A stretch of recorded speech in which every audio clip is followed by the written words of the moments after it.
Let's see. All right, we are recording now, so we'll have this available afterwards to be able to show to anybody that didn't get a chance to see it, or if you want to go back and review some of the things that we covered today. So once again, this webinar is to review the Say No to Drugs, Say Yes to Bowling. At the end of the presentation, I'm going to take a shot at unmuting everybody. Right now, everybody's muted, and that's just to prevent background noise and distractions. But at the end of the presentation, I will attempt to unmute everybody, give everybody a chance to maybe ask questions specifically about the Say No to Drugs program, or to talk about other things that are going on in your centers that you'd like to share with everybody, or other questions that you may have about anything going forward. So, but the Say No to Drugs, Say Yes to Bowling program, many of you are probably familiar with and have done free game a day type programs. Basically what it is, it's a free game a day for the students that you give the cards to. The cards entitle them to one free game a day all summer long, typically, and we encourage that you give free shoes with that as well. And we'll talk about that. That free needs to mean free. There are some programs out there where they give 2 free games a day and charge for shoes. And although the value may be the same, there's a problem anytime that you promote something as being free, and somebody actually has to pay something. There's the impression of bait and switch, and that can cause some problems. This type of program, it's the whole idea is we're not just trying to give away something free with this. It's a sampling tactic. The idea is that this is a way to let people sample your product, let people sample your service, let people sample your bowling center, and the things that you have to offer. So, from a marketing standpoint, sampling can be a good thing. It lets people try what you've got to offer. So that is an important thing to remember, that you're not just out there giving away a bunch of stuff. I mean, the whole idea is that you're trying to get people to try your stuff. The idea is that we try to drive new traffic, that a high percentage of the kids that use these cards have never been in your center. The families that will be coming along with them have never been in your center. So the objective is to drive new traffic. Now, anytime that we give a coupon of any kind, generally the objective with a coupon is to attract people into your business, and you're going to discount something, for that. However, if you don't capture customer information when the people come in and use the coupon, or in this case use the card, you're missing out really completely. You don't want somebody to come in the center for the first time, try it out, have a great time, and go out the door, and then you have no way whatsoever to ever reach them again. So the whole idea behind this program is it gives you a means of capturing customer information the first time that they use the card. And being that there's going to be a lot of new people coming to your center, this gives you an opportunity to make a good first impression, and to promote repeat business, build lifetime customers. The idea is you introduce somebody to your business, you treat them well, you make a good first impression, and hopefully you start to build a lifetime relationship with that customer, with that family. The revenue potential from this program is huge, and you've seen some of the things that I've written about this type of program. Done right, you can generate tens to hundreds of thousands of dollars throughout the summer. Typically, and historically, what our experience has been is that for every student that comes in and uses one of these cards, we generate about $5 in revenue. Now that will vary depending on the market. In a lower income area, that might be $3. In a higher income area, or in a center that has more profit centers, like miniature golf or arcade or bumper cars or additional ways that the kids can spend money, you might generate $6 or $7 per card use, but on average it's about $5. So imagine just something very, very conservative. If you had 60 kids per day come in and use their card, that's $300 a day in additional revenue. Times, if you just did it for 3 months, say 90 days, it's $27,000 in revenue potential. So what should you expect in terms of how many people you should see? You've seen some of the things I've written where we had a center in Texas where we saw 500 kids a day using their cards. There was a center, and just so you know, that center was a 40-lane center, but in a relatively small town, population of 60,000 people. But it was in a market where there really wasn't anything else to do for the kids in the summertime. Not too many entertainment options. Port Arthur, Texas. So, this became a huge thing for the kids in that community. Also, a little lower income community. We saw a 16-lane center in a town of 6,000 people in Northern California, where we had between 200 and 250 kids a day using their cards. People literally lining up around the bowling center to get in, so that they'd be first in line, because there were only 16 lanes and they didn't want to have to wait for a lane. In Denver, the last center that we had, we distributed 130,000 cards, and I guess I should mention the in Texas, where we were getting 500 kids a day, we distributed 50,000 cards. In Crescent City, California, where we're seeing 200 to 250 kids a day, we distributed 15,000 cards. And then in Denver, we distributed 130,000 cards, but we only saw 170 kids a day. And I say only, 170 kids a day. But this just goes to illustrate there is no set formula. It's not like if you distribute more cards, you're going to see more kids. Although, you will, but it's not proportionate. It's kind of based on what the entertainment options are in your community. In Denver, a lot of things for the kids to do. Maybe not quite as easy for the kids to get to the bowling center if they were further out. So we didn't see quite as many as we did in Texas or Crescent City. So what we can do for you to decide, or to try to determine what you might expect, and I think it's important to set goals to say, okay, we're going to distribute X number of cards, and we are hoping and expecting to see, X number of kids per day. We can talk about that one-on-one and sort of try to assess what your market is like, and how many schools you're going to hit, and how many students you're going to hit, and what you might expect to see. The target market is students, generally kindergarten through 12th grade. You want to hit every single school, and we'll talk about that, but basically every single school, public schools, private schools, alternative schools, even vocational schools, any place where there's kids in that age range. Two secondary markets would be daycare centers and preschools, and then colleges. And we'll talk about colleges in a minute. The colleges, Bill Fortino, who is a longtime VIP subscriber, had wanted to do colleges, and so and we'll talk about how we handled that. But that is an option as well. It kind of starts to get out of the original intent of this program, but it's not a bad idea to think about colleges. And then I'll also mention, and we may touch on it again in a minute, this program is designed to be used by individuals and their families. It is not intended for groups like daycare centers or YMCAs or things like that to come in with 50 kids all with the cards in their hands, and and then they bowl a game and they don't pay you anything.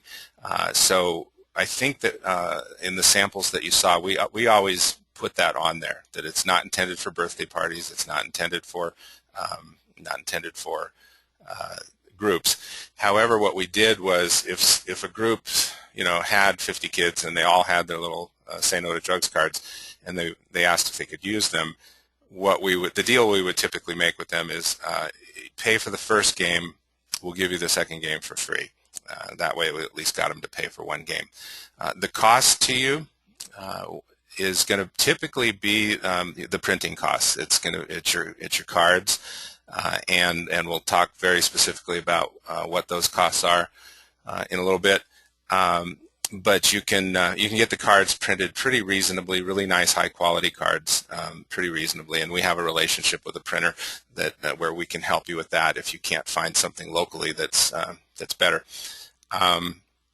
And then other than that, you've got to print registration forms, which we'll talk about in a minute, which you can do in-house, on your copier, or you can go down to the local Kinko's or wherever and get some registration forms printed. And that's pretty much it as far as the cost. And then you're going to have some time invested in it when you go start working on what schools you're going to hit, and then start driving around and actually delivering the cards. Your return on investment, we talked about that a little bit already. It's gigantic. Think about maybe the Denver Center, where we spent, I think we spent about $3,000 on printing the cards, and with 170 kids a day. And we start our program in May so that we can kind of get some of that, because kids aren't out of school yet in May, but we wanted, it's so slow in May that we wanted to have the kids coming in and using them. And they don't use them as many in May as they do in June, July, or August, but at least we got some. But on an average of 170 a day, what is that, $850 a day times 120 days, you can do the math on that. I don't have a calculator in front of me, but it's significant. And that's just the immediate return on the investment. That doesn't count all the kids and families that are going to evolve into league programs and book birthday parties at your place, and who knows, maybe you get a parent who works for a company and they want to have a company party. So there are a tremendous number of residual benefits from this program. The degree of difficulty, now throughout your VIP experience with us, we will send you different types of promotions. Some are going to be really easy to implement, and some are going to not so easy. This definitely falls in the not so easy category, because there is a fair amount of work involved up front, and that includes planning what schools you're going to hit, and then actually delivering the cards. And we'll talk about the importance of who delivers those cards and how you deliver those cards. And in some areas, if you're fortunate enough, I'm trying to think, where was it? Actually, I think it was in Crescent City. The schools did it for us. They just had us come in, and the superintendent loved the program so much. She just asked us to come into a meeting with all the principals and bring the cards with us at that time. And then we brought them in already bundled and handed them to the principals. The principals then took them to the schools, and they distributed them to the schools. In Denver, we actually visited more than 100 schools. Actually got in the car and drove and delivered to 100 schools. So depending on the relationship you have with the schools in your community, is going to determine just how difficult that part of it is. But it is a fair amount of work, and anything that's as worthwhile as this program, it's worth doing a little bit of work for it. This is definitely one of those programs that is an everybody wins type of a deal. Everybody that's involved in this is going to benefit from it. The students, of course, benefit from it because they get the free game a day, and they get something that they can do all summer long. Ideally, your bowling center is going to become a social gathering place where the kids will come in and not hang out in a bad way, but just gather and hang and bowl their game and bowl some extra games, and families will come. The families, you're gonna see a lot of families coming in, bring in the kids. You'll have situations where the parents drop the kids off at the front door, and you become a babysitting service for the next hour or two. That's okay. And in other cases, you're going to see the family coming in and bowling together, and the parents are going to pay to bowl the extra games, and they're going to order food and drinks and It's going to be a great family activity. The schools benefit from this program because they look like the good guy. I mean, by participating in this, the parents are extremely happy with it, the kids are extremely happy with it, the PTAs are happy with it, and the schools look like they're really smart for being involved in this program.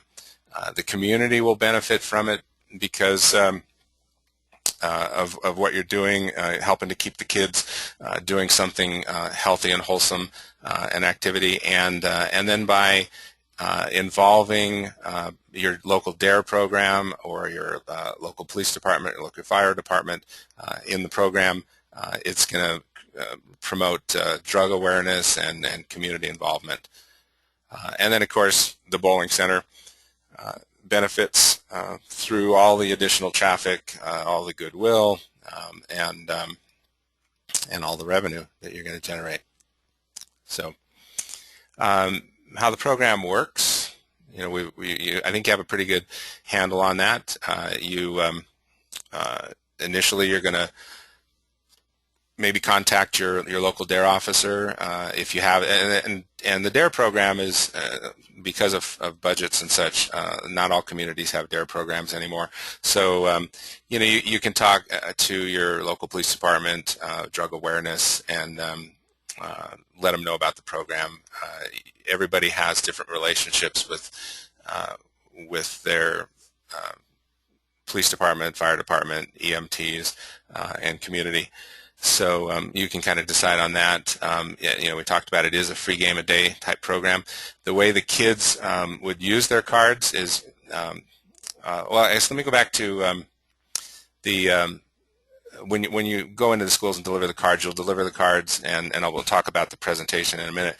But the cards will then get distributed to the kids, ideally, hopefully.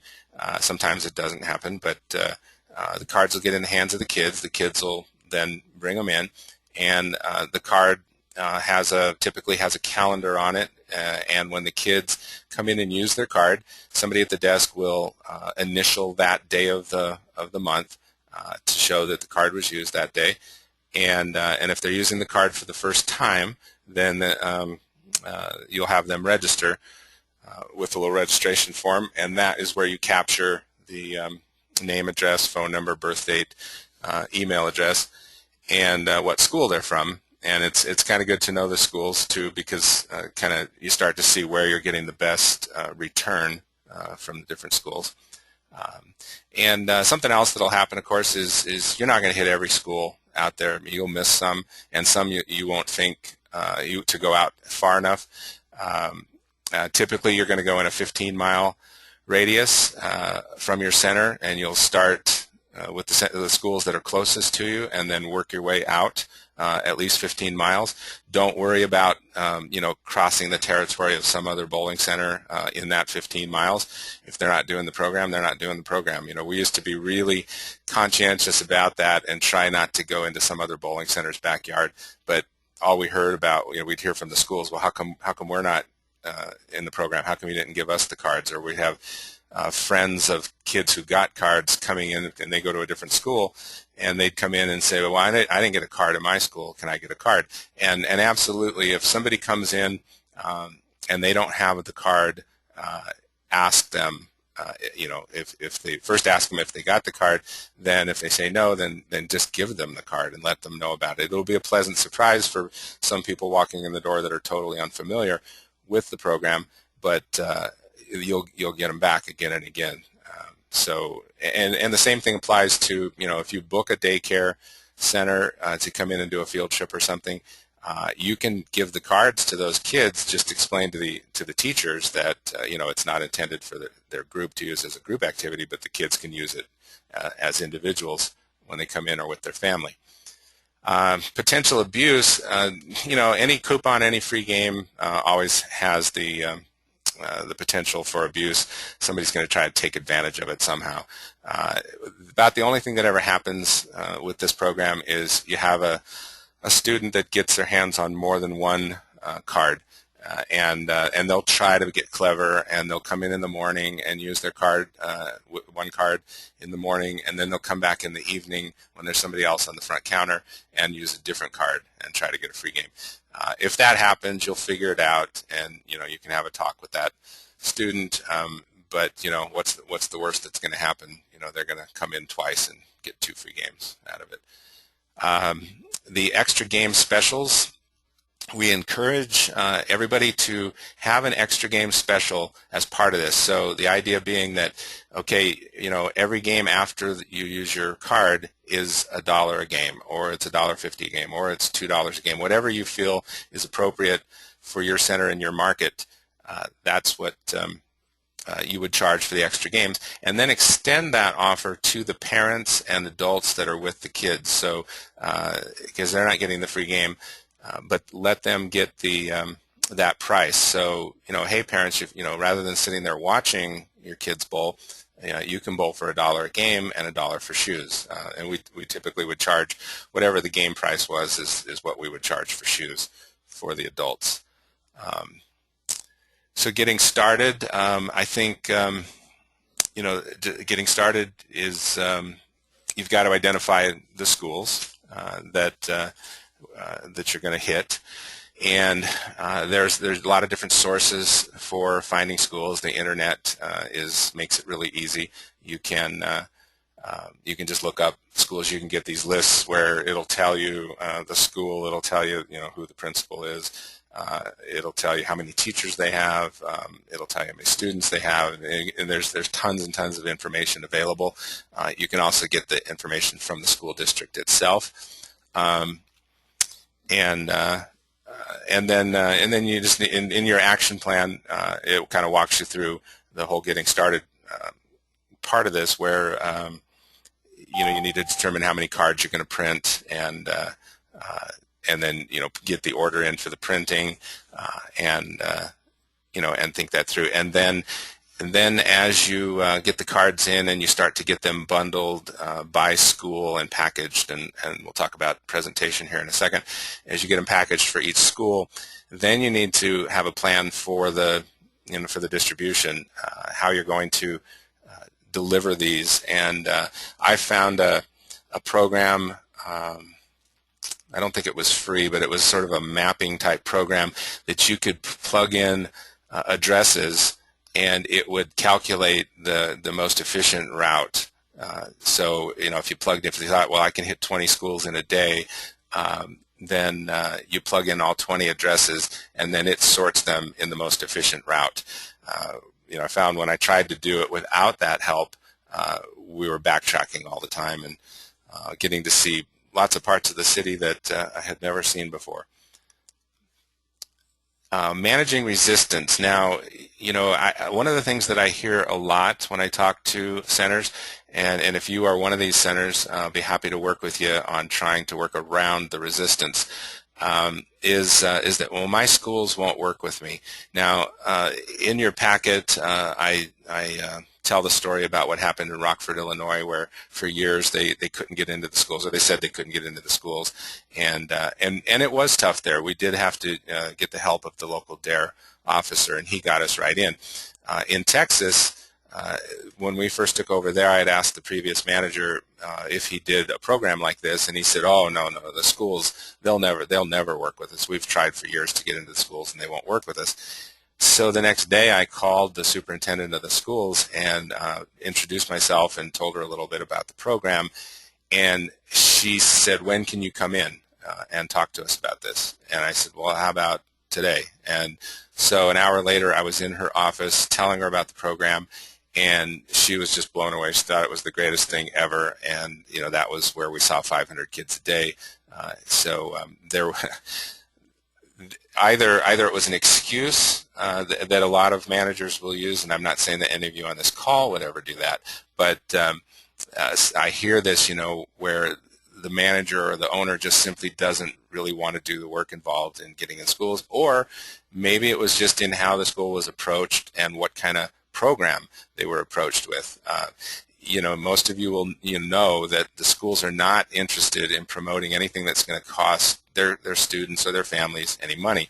So again, going in with a free program and something that promotes drug awareness and is good for the community, it works in our favor in this case because it is totally free.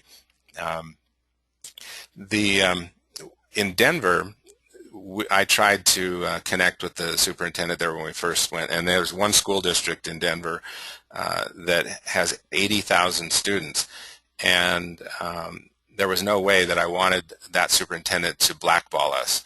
So because I was sensing some resistance, what we decided there was we were just going to go into the schools completely unannounced, completely without permission, and just walk in the door and hand them the cards and act as if we'd done this 100 times before.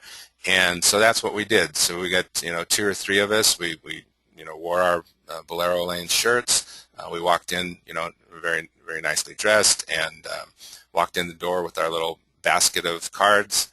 Went in and introduced ourselves real quickly. Said we're here with your free bowling cards.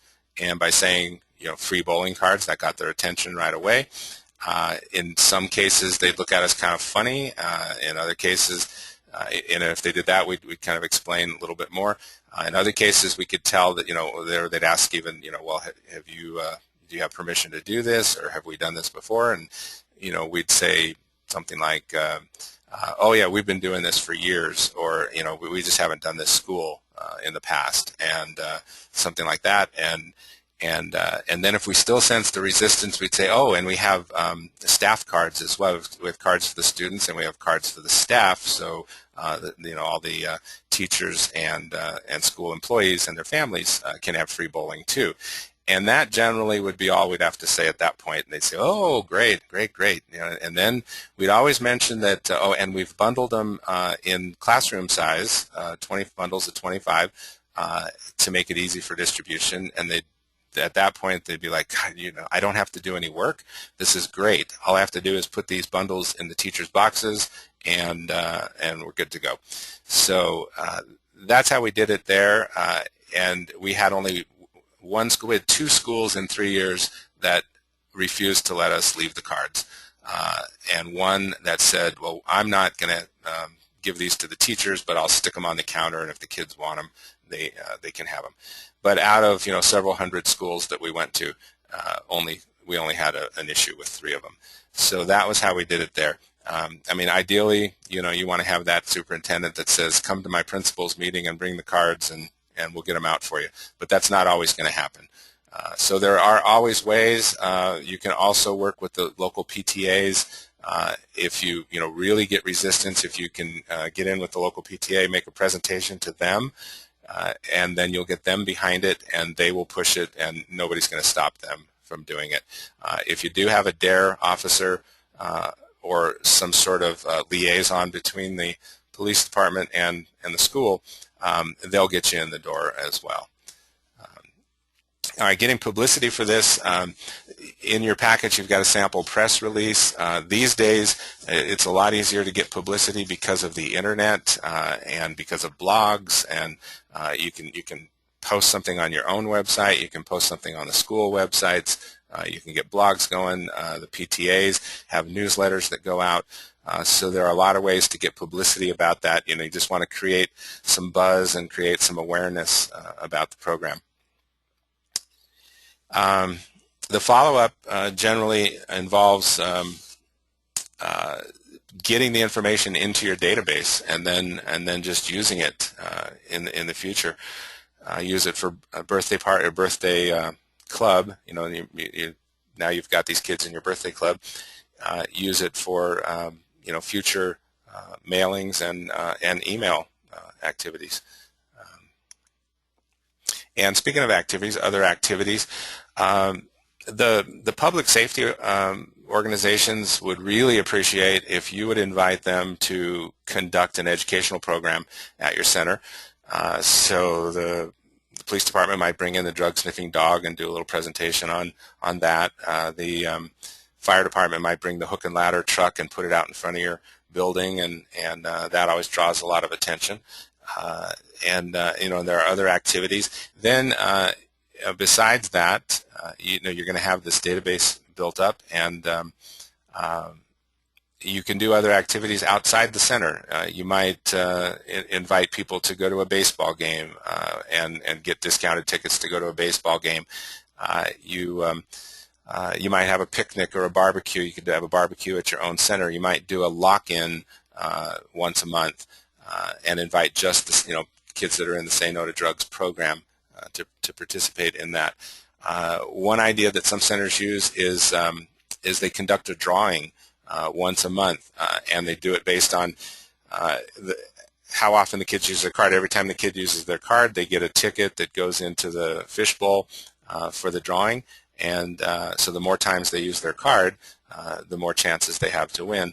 And then once a month do a drawing for something, a free bowling party, or have a iPod donated, or whatever prizes you can come up with. And that promotes frequency as well as just a little bit more excitement. Keep in mind that the majority of the kids that are going to be using this program are going to be first-time bowlers. They will have not been in your center before, and this will be their first time to your center, and in many cases it's going to be the first time they ever bowled in their life. First-time bowlers are unique, and they require a lot of special attention. They don't understand anything about the game. They don't understand about the protocol. They don't understand about having to wear rental shoes, not wearing those shoes outside. They don't understand about staying behind the foul line. They don't understand about scoring, bumpers, lightweight bowling balls, and so on. So it's really important to train your staff to understand and recognize these first-time bowlers and make sure that their experience is a comfortable one, so they're going to want to come back. Likewise, you're going to have a lot of families coming in, and it's an opportunity to promote your center as a family-friendly place and promote birthday parties and other family activities. The accounting of the program is important in that you track the results so that you can measure the effectiveness of the program. Very important to know how many free games associated with this program were used, not just, you've got different free games out there. So in your POS, in your point of sale, set up a key for Say No to Drugs, Say Yes to Bowling, and when the kids use their free game card, ring up that game as a free game, but as a Say No to Drugs free game, so that when you get your daily reports, you see exactly how many Say No to Drug free games were bowled. Then also set up a key for Say No to Drugs extra games, so that you know how many extra games you're getting out of it, and that ratio varies too. Sometimes it's 1-to-1. You'll get one paid game for every free game that's given. Sometimes in some areas it's 2-to-1 or 3-to-1. So it's I think in Crescent City it was about 0.75. It was about 3/4 of a game, paid game, for every free game. So that'll vary a little bit, but generally about 1-to-1. And then, we've given you a tracking sheet, so you can use that if you want, or you can, set up your own tracking. But this will also give you a way to measure from year to year. So you can say, well, last year we averaged, 112 games a day, and this year we're averaging, 152 games a day. So it allows you to track it. And very important anytime you do a promotion to be able to track it so that you know its effectiveness. Don't forget homeschoolers. Their homeschooling is growing and growing, and there are organizations, homeschool organizations, and ways to reach them. Generally, you can find them through an internet search, or maybe somebody in your bowling center or in your community that does homeschooling. The homeschool moms love this program. They absolutely love it. So get that in their hands, and then, like I said, don't forget private schools as well. And then the colleges. What our suggestion for the colleges, you can do this however you want if you've got a college in your town, is we produced a separate card, a different card to identify it as a college student. And Bill Fortino in Rochester, the way he set it up is they had to pay for the first game. Or they had to pay for a game. So you got a free game when one game was purchased. So it was like a 1-for-1 or a 2-for-1 rather. And with the college students, that was never a problem. I mean, if they're getting the free game, for buying a game they appreciate that. So, and speaking of college students, that made me think, one of the things we didn't talk about is any restrictions that you might put on the card. Different centers have different restrictions based on their lane availability during the summertime. So we typically made the card good 7 days a week from 9 a.m. to 9 p.m. And mainly, not that we were super busy after 9 p.m. We just didn't feel it was right to have a lot of young kids trying to use their cards, or even teenagers trying to use their cards after 9 o'clock. So we had the cutoff at 9 o'clock. But we did allow it 7 days a week. Some centers don't allow it certain days of the week. Some allow it, only till 5 o'clock. If you are a center that is so busy after 5 o'clock and you don't want to allow this, fine. But think hard about that, because most centers are not that busy in the summertime after 5 o'clock. So don't cut it off too early, because it'll just hurt you if you do. Strategic partners. This can be a way to offset the cost of the printing, as well as just enhance the program. Some strategic partners might be service organizations like the Kiwanis or the Optimists or the Rotary Club. It might be one of your vendors, your soft drink vendor, or your candy vendor, or your food vendor, or something like that. It might be a local business that would appreciate the sort of the cross promotion with the kids that you're going to reach. So you can approach any of those companies or organizations about partnering with you, and where you get a benefit and they get a benefit, and your benefit possibly being that they pay for the printing, and then they would get listed on the card appropriately. Speaking of the printing, this again is your only real upfront expense. One thing that we encourage you to do is not to skimp on the quality of the printing. The cards that we've always done in the past are on heavy cardstock.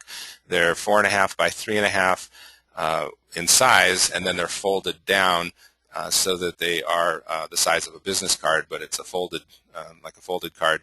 And keep in mind that you are going to write on these cards. You're going to initial the days each time the card gets used, so you don't want them to be glossy, because then the ink will smear. So you want a matte finish, and preferably 4-color. But I've seen them done every way imaginable. But make sure that however you do it, if you do it in one color on a colored paper stock, that the quality is decent, that the printing is decent, and that when they do the cuts, that the cuts are clean and straight, because you're going to have these out in the hands of thousands and thousands of kids and families, and this card is going to sort of make an impression of you and your center. The design of the card as a VIP member will help you with the design. If you've got something special that you want to do, fine, we'll help you with that. If you want to use the format that we've used in the past, we can easily customize that for your center. The price of the printing, I'm a believer in always working with local businesses and local vendors, but I never was able to find a printer that could match the price of PK Graphics out of Florida. So, and even with the shipping costs.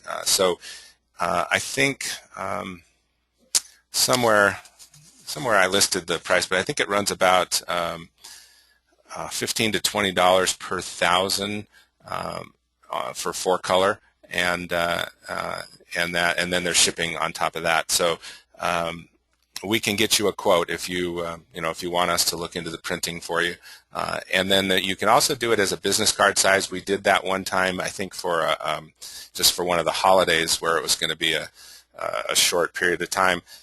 We didn't want to spend a lot of money on the printing, so we just did a business card size, and we were able to squeeze in the calendar and everything on there, and that reduces the cost of the printing significantly.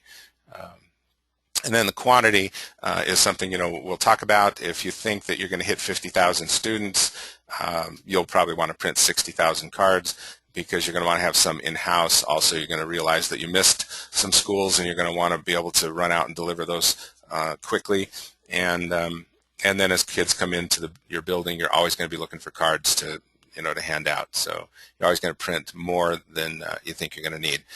The cards are we made the mistake one year of dating the cards, and then all the cards that we had left over were obsolete. So we just then went to not dating them, and so now any cards that are left over you can use the following year. Determining the schools, I touched on that a little bit. You're going to start you're going to do 15-mile radius in sort of concentric circles, 5 miles, 10 miles, 15 miles outside. But depending on your market, you might go 25 miles. You might go 20 miles. So each market's going to be a little bit different. But even in a high-density area like Denver, the first year we did, I think, 30,000 cards because we thought, well, we'll just hit the schools really close to us. And there were, lots of bowling centers all around. The second year we did 60,000 or 65,000 cards, and the third year we did 130,000. So, and we kept reaching further and further out because we found each summer kids coming from, a lot farther away than we realized that they were coming, and so we reached out much farther. You do definitely. The highest percentage of the cards that are going to be used are going to be from the centers closest to you, or from the schools closest to you. But you still don't want to ignore those ones out there, even if you only get a handful of kids coming in and using them. Employee awareness for this program is really important. So you're going to probably want to schedule a staff meeting, an employee meeting, and obviously cover a number of things. Anytime that you schedule an employee meeting, you've got payroll issues. So cover everything that you need to cover, but make this an important part of your agenda, and stress to the employees. First of all, explain to them how it works so that they're not caught off guard, or if people are asking, how does this work? If they get calls about it, they're going to know what they're talking about. But also explain to them the importance of this program and the impact that it can have on your center, and why it's so important to really treat these kids well. Sometimes employees get a little resentful about free game programs or coupons or that kind of thing, and they don't give the customer the same attention that they might give a quote-unquote paying customer. So really important for them to understand why this is so important. Some distribution tips. What we did is we packaged each school. When I say packaged, what we found at the dollar store, that they had these little wicker baskets, really colorful wicker baskets, and in different sizes, and we bundle the cards in bundles of 25, put a rubber band around them. And by the way, you can have your employees do this during the day. They've got plenty of downtime. They can be counting the cards out, folding. If you do the folded ones, they can fold them and then bundle them. And then we put them in a little wicker basket based on the number of students. And so if it was 500 students, we'd have 20 bundles in there, and then we'd have an extra bundle just in case, and then we'd have the staff cards. Then you had the letter to the school, and maybe your school brochure promoting your center, and a couple other little pieces, and then you walked in the door and made your presentation at the school. And we talked about that earlier, about how we did that, where we went in. Usually it's good to do this with at least 2 people. It's very important to do this with the manager or the owner, preferably, unless you've got a really strong outside salesperson that's dynamic and you feel comfortable about. If that's the case, whoever the lead person is, somebody else should go with, just to kind of help and just be there. And that could be anybody. It could be, occasionally we'd take some employee that just, say, hey, do you want to come help pass out cards today? And it would be fun for them to do that. Staff cards are important, as I mentioned. Generally, you're going to print these. They're going to look different than the cards that the kids have, because you want these would be good for adults. So teachers and school employees are going to be able to use these and get the free game, and they'll be the only adults that could get a free game with this program. But if an adult comes in and tries to use a student card, you're probably not going to let them do it. All right, the support materials. There's a press release that we provided for you. It's a sample press release. You can kind of use that as a guide if you need some help with that. We can help you with that. There is a letter to parents Typically what we would do with this letter to the parents is we would print one master copy, and when we delivered the cards, we'd give the school the master copy, and then if they wanted to print additional copies and give them out to all the parents, that was fine. They could do that at their expense. The letter to the schools, you'd have one copy of this, and this would be in the packet that you'd leave at the school. And this is just, thanks for participating in the program. Here's your ID cards. It's important that these are distributed to every student individually. Sometimes the schools don't quite get that, and sometimes also the schools think that these are coupons. So it's a good idea to stress that this is a free game a day all summer long. It's not just one coupon, one free game. The school participation form, this we suggest you don't use in your first years doing this program. You could use this later on once you've established a relationship and from year to year that the schools are going to do it. You could pass these out ahead of time or email them or whatever, fax them to the schools, and they'll fax you back. But if you do it in the beginning before you've built the relationship, basically you're giving the schools a choice. Yes, we'd like to participate, or no, if we don't send this back, it means we're not participating. So you don't really want to give them that choice in the first years that you're doing this. The participation certificate, this is new this year. This was also an idea of Bill Fortino's from Rochester. What he wants to do is give these to every school that participates. And our suggestion is that you go to the dollar store. You can get 8.5 by 11 frames, they're certificate frames, for $1. And, we did 100 schools in Denver, so, for a $100 investment, you'd present these already framed when you deliver the cards. And we've never done it before. This is the first time we've done this. And I think back and I think, how cool would that be had we had that, as we walked in the door, and here's your participation certificate, and it's already framed. We will customize these for you. All you've got to do is give us the list of the schools. We'll prepare one for each school, send it back to you. You'll get them printed locally. If you need us to print them for you, we'll come up with a price to print them and mail them to you. The registration form, this is what the kids would fill out at the front counter the first time they come in and use their card. What you're seeing here is it's designed to be 4 up, so when you print these, if you printed 100 copies, you're going to get 400 once they're cut. They're like a quarter of a page in size. What you see on the left-hand side there is the front, what would be the front of the registration form, and then the back is where they would put their information. And it's just fill out the back to validate your free game card.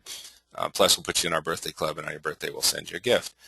That's presuming that you have a birthday club, and we can change that wording if you're not going to do that.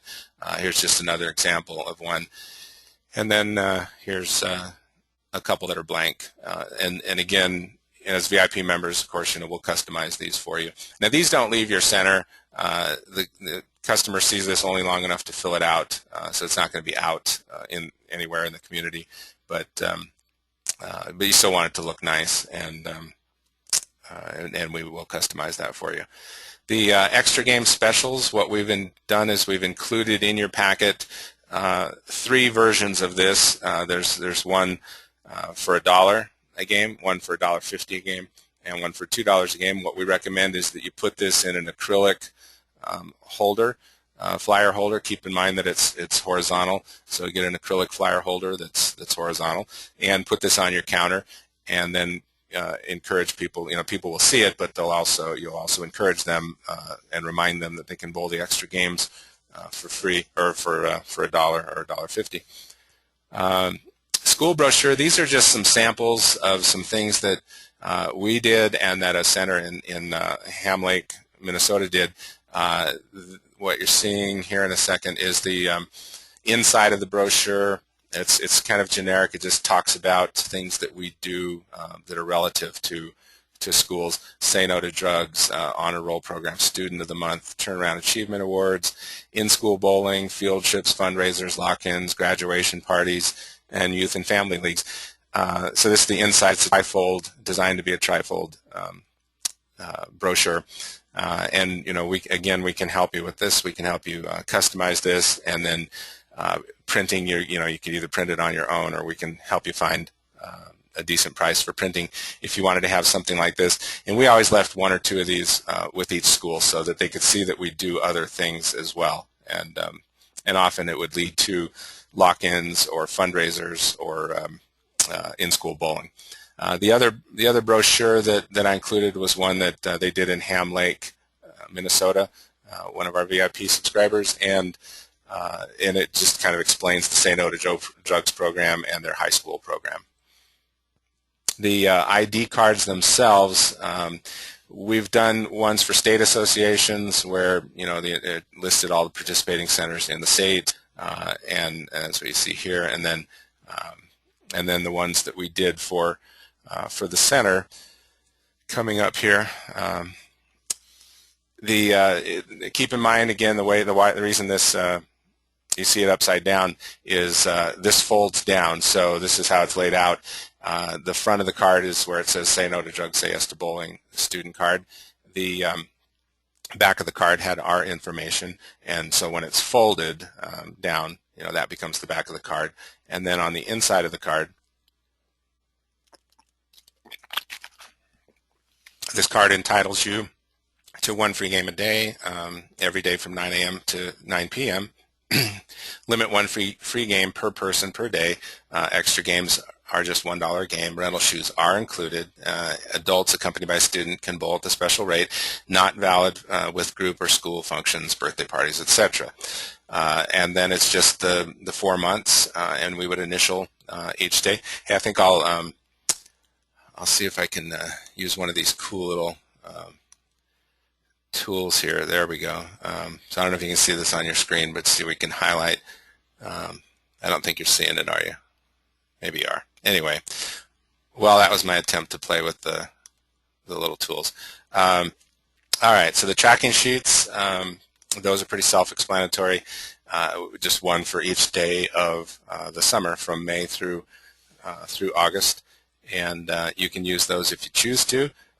It's kind of good. Maybe you set some goals with your employees. Let them see how it's going. I mean, they'll kind of have a feel for it because they're the ones that are going to be out there working and dealing with all the kids. I would love for every center that's going to run this program to have some of the experience that we had in some of the centers, like the one in Texas with 500 kids a day and literally a 2-hour waiting list every day of the week all summer long. I think I mentioned in one of my columns that we did more revenue in July in that center than we did in January, and we had 70 league bowlers. So it was pretty amazing seeing people lined up outside the building.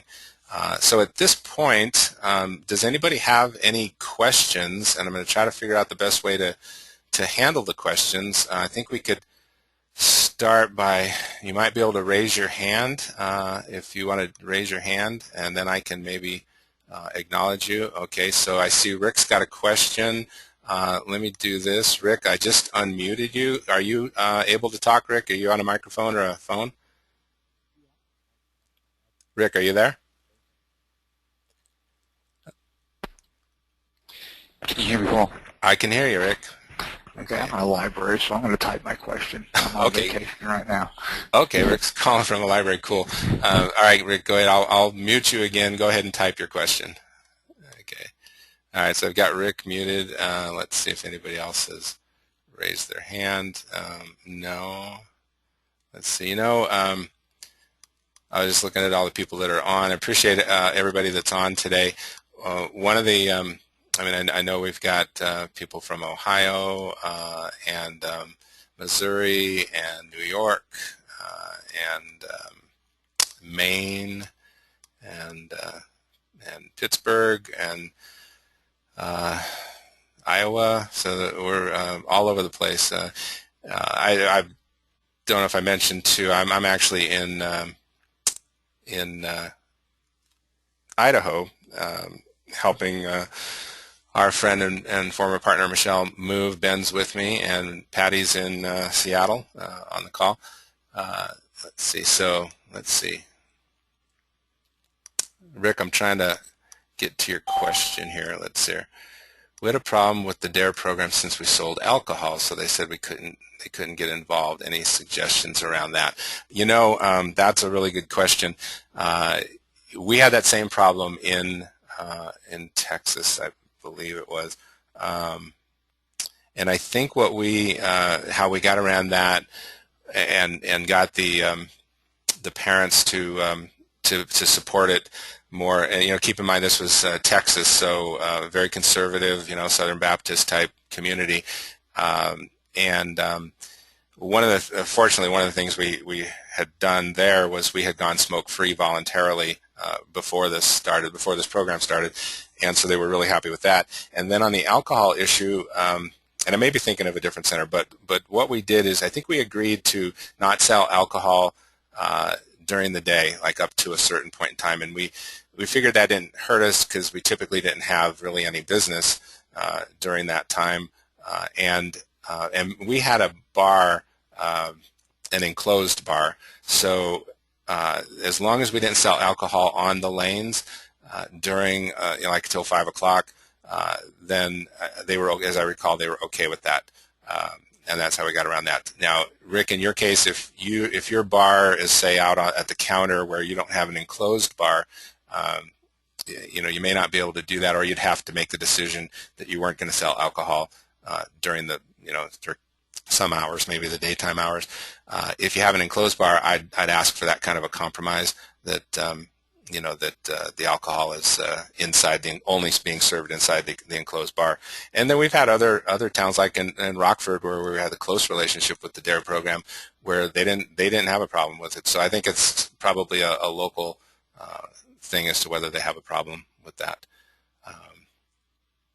All right. Any other questions here? I'll see if...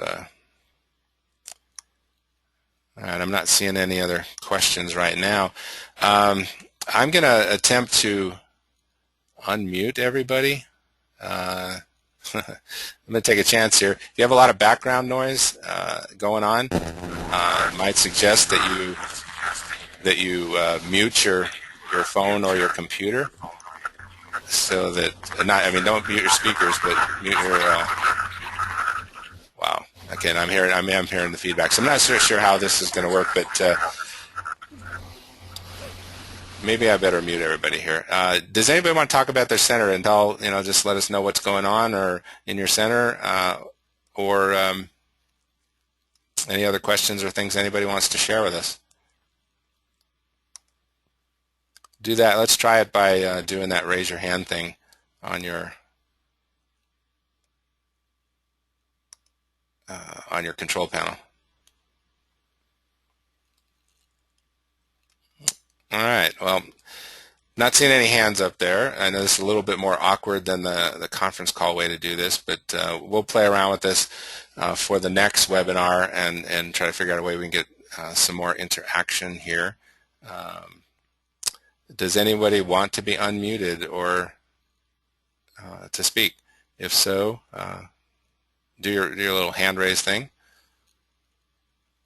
If not, feel free, if you've got some specific questions related to your center and your program, we're here to help you. And not seeing any other questions or hands raised, I just want to thank everybody for being on the call today, and hope you got something out of it, and I hope you're going to do the program, and wish you all the success. The rest of your VIP stuff, the birthday club and the 7 Habits of Highly Effective Managers will be out early next week or over the weekend, and but I figure you got your hands full with this right now, sort of digesting this, and then that stuff will come out shortly after. All right, appreciate everybody being on the call, and you guys have a great day and a great week, and we will talk to you soon.